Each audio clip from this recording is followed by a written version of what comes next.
Hi, I'm Dr. Linda Joy Rose of Raw Fusion Living, here today for eHow.com showing you how to make a pineapple jalapeno dip.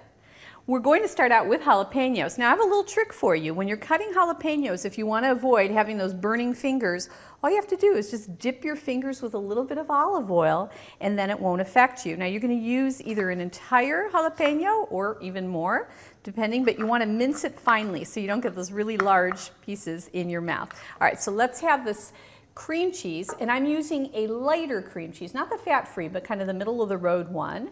And we're going to put this jalapenos in here that I have minced, and we're going to add about a half a cup of crushed pineapple. And it's got a little bit of the juice in there too. That will help to bind this all together, and some garlic. Now you can either mince your garlic finely or you can run it through a garlic press. And what we're going to do is just mix it all together here. And then I'm going to add one of my favorite ingredients, which are scallions, green onions. If you like onions, I can't urge you enough to maybe use more scallions, because one single scallion alone has your vitamin K requirement for a day. It has about 8% of your vitamin A and 4% of your vitamin C.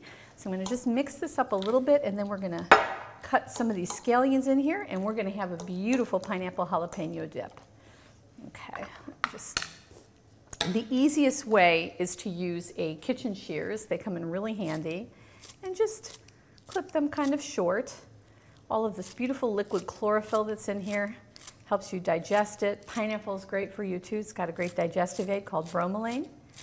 And garlic, we know garlic is very good for the heart and for the digestive system. So this is a little bit of an indulgence, but it's got a lot of good stuff in it too.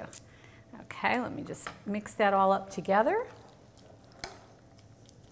And we can get this party started with our pineapple jalapeno dip. You can use this on crackers. I'm going to put a little here on some celery. So here you have it, pineapple jalapeno dip. I'm Dr. Linda Joy Rose for eHow.com.